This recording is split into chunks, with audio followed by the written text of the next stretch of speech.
नमस्कार, मैं हूं शुभी और आप देख रहे हैं न्यूज सोनेशन। बिहार में कोरोना की रफ्तार थमने की बजाय लगातार बढ़ती ही जा रही है।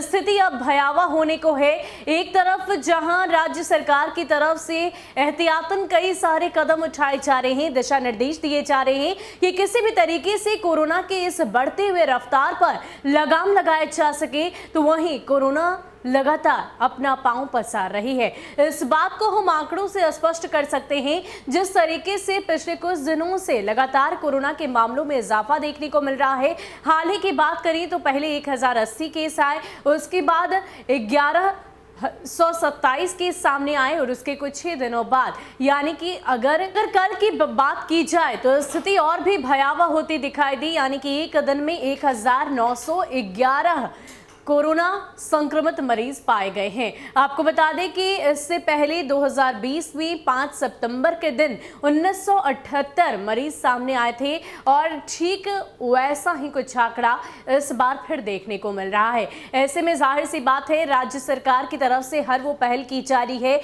हर वो संभव प्रयास किए जा रहे हैं कि किसी भी तरीके से लोगों को एक जगह पर एकत्रित होने से रोका जाए ताकि कोरोना संक्रमण का प्रसार ना हो। अब ऐसे में सरकार की तरफ से एक अहम आदेश दिया गया है। आगामी कुछ दिनों में रामनवमी का पर्व है, रामनवमी का त्योहार है 21 अप्रैल के दिन, और ऐसे में रामनवमी के दिन शोभा यात्रा निकाली जाती है, जुलूस निकाला जाता है। इन सभी चीजों पर, इन सभी कार्यों पर रोक लगा दी गई है। आपको बता दें कि कुछ दिनों बाद चैती छठ का पर्व भी है। इस महापर्व में लोग घाट पर जाते हैं, श्रद्धा के साथ पूजा आराधना करते हैं, लेकिन उस पर भी इस बार रोक लगा दी गई है। यानी अब आपको इन तमाम पर्वों को घर में ही रहकर मनाना होगा। इसके अलावा कोरोना की रफ्तार किस प्रकार बढ़ रही है, क्या है कोरोना संक्रमण का मिजाज, आपको बताते हैं। बिहार में कोरोना संक्रमण की रफ्तार काफी ज्यादा तेज हो गई है। राज्य में कोरोना जांच अभियान के दौरान इस वर्ष का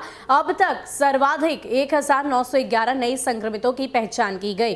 करीब 6 महीने पहले राज्य में 5 सितंबर 2020 को 1978 कोरोना संक्रमितों की पहचान की गई थी। इसके साथ ही राज्य में कोरोना संक्रमित सक्रिय मरीजों की संख्या बढ़कर 7504 हो गई।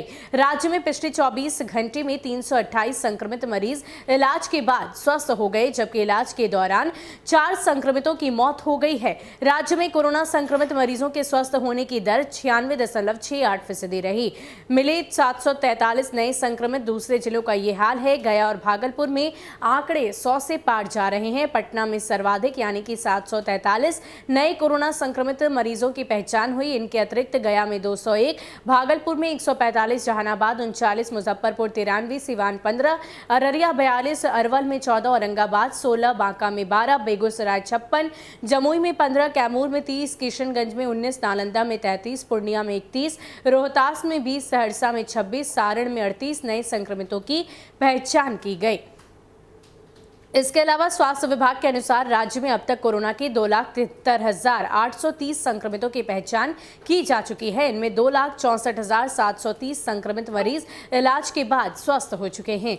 राज्य में अब तक 1,595 कोरोना संक्रमितों के इलाज के दौरान मौत हो चुकी है और अब तक कुल 2,42,85,069 सैंपल की कोरोना जाँच की जा चुकी है। यानी कि कुल मिलाकर आंकड़ों से इस बात का स्पष्टीकरण साफ तौर पर मिल रहा है कि लगातार बिहार में कोरोना के मामलों में इजाफा देखने को मिल रहा है। कोरोना संक्रमित मरीज लगातार बढ़ रहे हैं। इस साल का सर्वाधिक कोरोना संक्रमण के आंकड़े सामने आए 1911। इससे पहले 2020 में 5 सितंबर के दिन 1978 मरीज मिले थे, लेकिन इस बार यानी कि साल 2021 में 1911 मरीज मिले हैं। अब ऐसे में जाहिर सी बात है, स्वास्थ्य विभाग, राज्य सरकार की तरफ से कई सारे निर्णय लिए जा रहे हैं, दिशा निर्देश दिए जा रहे हैं। इतना ही नहीं, मुख्यमंत्री नीतीश कुमार की तरफ से बिहार की जनता के लिए खत लिखा गया, पैगाम लिखा गया और उसमें अनिवार्य रूप से कोरोना के मानकों के पालन करने की बात कही गई, अपील की गई। इसलिए हम भी आपसे यही निवेदन करेंगे कि आप कोरोना के इस बढ़ते हुए मामलों को लेकर सजग रहें, सतर्क रहें, स्वस्थ रहें और अपने आप को बचाने के हर वो संभव प्रयास करें। फिलहाल के लिए इतना ही। ऐसे ही अपडेट्स के लिए आप हमारे साथ बने रहिए और देखते रहिए न्यूज़ सोनेशन। नमस्कार।